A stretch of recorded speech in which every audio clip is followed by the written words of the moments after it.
welcome back to my channel and welcome to the last week of Booktober.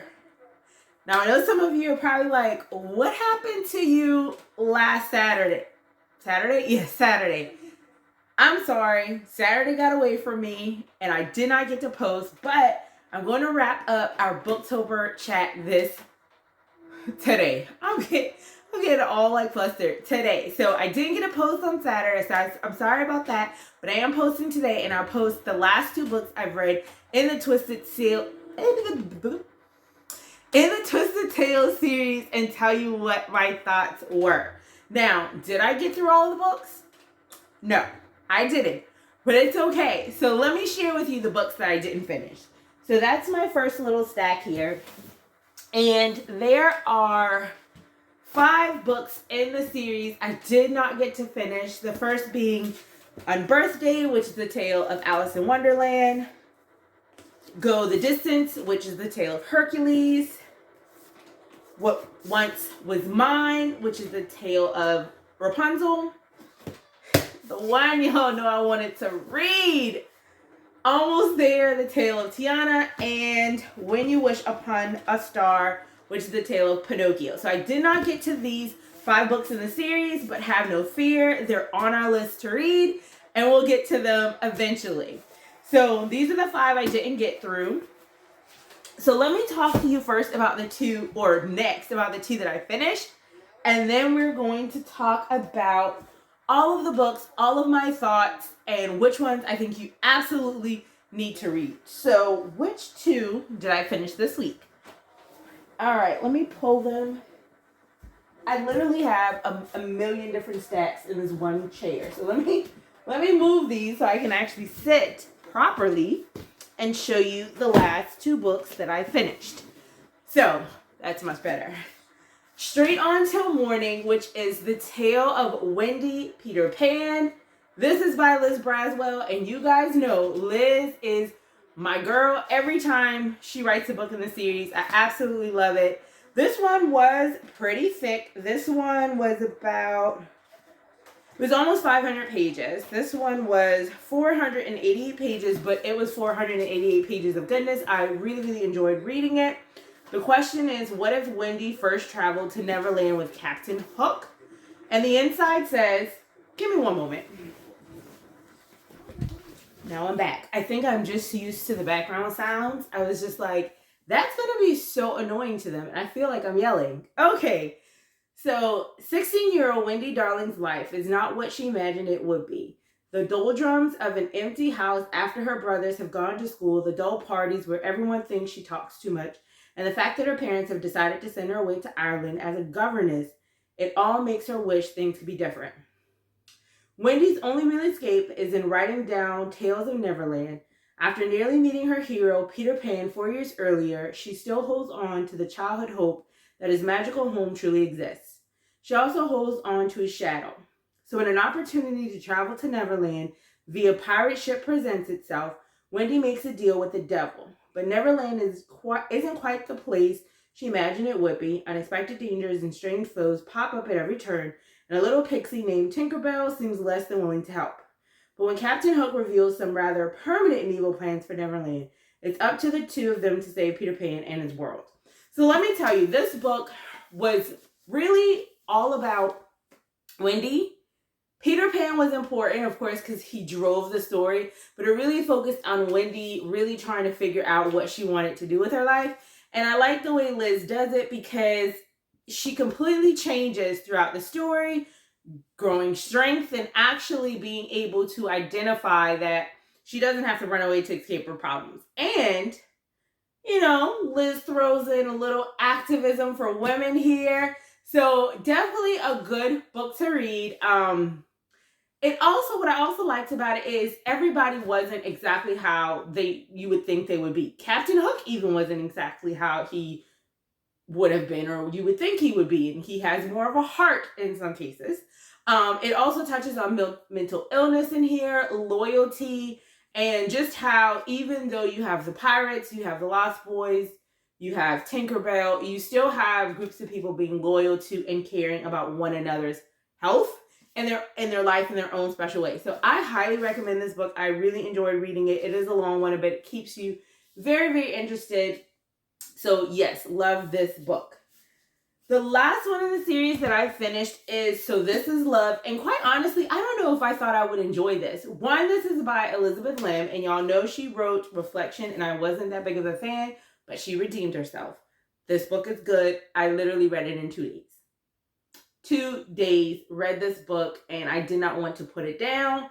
So this one says, what if Cinderella never tried on the glass slipper? And it goes, Cinderella's night at the ball is better than she imagined. She encounters wondrous, mysterious magic from another time. She escapes the tyranny of her stepmother, Lady Tremaine, for a few blissful hours, and she meets a charming stranger with whom she shares an instant connection.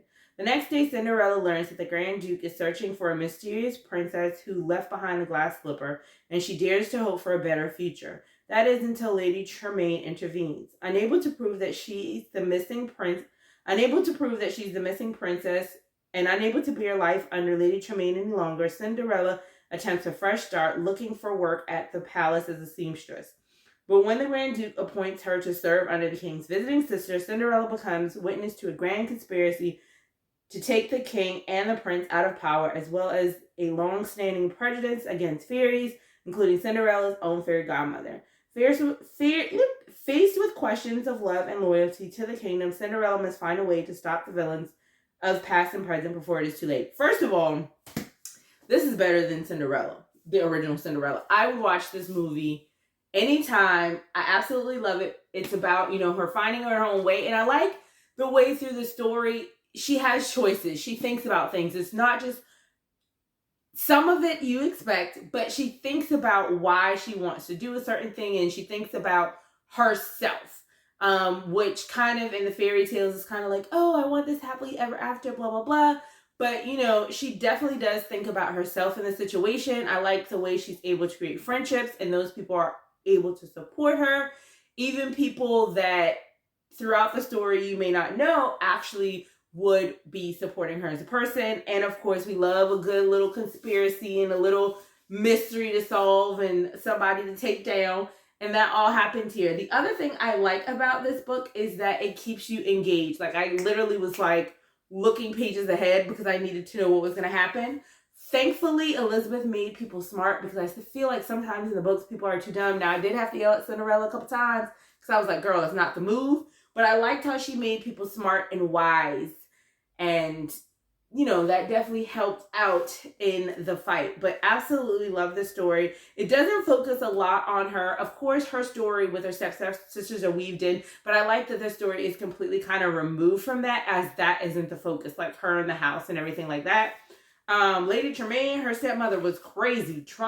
Literally, girl. And the reason she didn't like her was stupid. I'm like, this was a child. Like, are you so in your feelings that you really thought all that was going on? But anyway, highly, highly recommend this one. I liked it.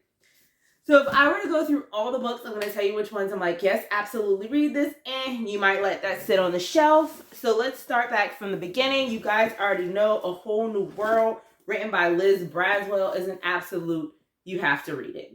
Absolutely. Once Upon a Dream, this one by Liz Braswell as well. Absolutely read this one too.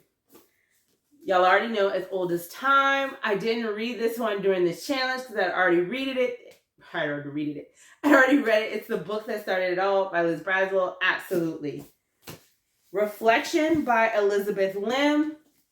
It's not my favorite. If you like Mulan, definitely give it a read. Part of Your World by Liz Braswell. Absolutely have to read it. Mirror Mirror by Jen Colada. Love this one as well, so I do recommend it. Conceal, Don't Feel by Jen Colada.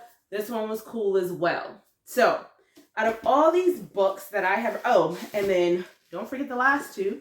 We have Straight On Till Morning. That's an absolute read by Liz Braswell. And So This Is Love, Elizabeth Lim's Redemption. Absolutely read this one. So, out of all the books, let's see. I finished 1, 2, 3, 4, 5, 6, 7, 8. I did not beat the over 10 challenge. I didn't feel finished reading them all, but it's okay because I had a great time reading these. Here are the ones, and I did include as old as time only because I've already read it. These are the ones that I've read. And out of all of these, out of 9, only 2 of them are kind of like, you know. All the other ones I absolutely enjoyed reading. So like I said, we've gone through the challenge. We haven't finished all the books, but I still have the others. And of course, I will be slipping them in to my monthly reads because I do want to read them all. And there are also like 2 coming out. So maybe either I'll slip them in my monthly reads or we will do another challenge. So as far as this challenge, I hope you guys enjoyed it. I really enjoyed it. For those of you who've watched all of these videos, thank you so much. Now let's talk about November. So I want to give you guys a sneak peek at what we're reading next month, which starts tomorrow because it is Halloween. Guys, it is Halloween. And here is my stack for the month of November. So I'm just going to show you that. Right now we have a stack of 6. So we're going to focus on these 6 and then get some other books as we get through these. But we have The Puzzle of Blackstone Lodge, Martin Edwards. I actually started that one in September, didn't finish it, and I haven't picked it up since we were doing our challenge, so I'm going to finish that one. And this is what that looks like. The next one is The House of Cotton by Monica Brashears. So we have that one. Next, The Hacienda by Isabel Canas. You guys know I love The Vampires of El Norte, so I can't wait to read this one. And I didn't know I had it in paperback. Awesome. Okay. The next one is The Retreat. I've actually forgotten about some of these because I bought them like a month ago. The Retreat by Sarah Pierce. So some of these I can't even remember what they're about, which is awesome because it's like, ooh, you know, a new adventure that I can't remember. And the 7.5 Deaths of Evelyn Hardcastle. That's by Stuart Torton. And then one that I picked up today, really excited because it is a Christmas thriller, Murder on the Christmas Express by Alexandra Benedict. And that's how that one looks. So these are our 6 reads that we have so far. We're going to start diving in these tonight because I can't wait to get back to my thrillers. And of course, we'll have a November wrap up. So any other books I add, we'll talk about them thoroughly at the end of the month. But here we go. Here's our stack to start us off. So I hope you guys are having fun with your reads. If you've read any of these Twisted Tales or if you've read any of the books in the stack, let's talk about them. I enjoyed this. I can't wait to do another challenge. And thank you guys so much. Even though we messed up a little bit, we missed a week. But thanks so much for coming back and watching. Hope you enjoyed it. If you're new here, my name is Sarah. For those returning, thank you so much, and I'll see you in the next one.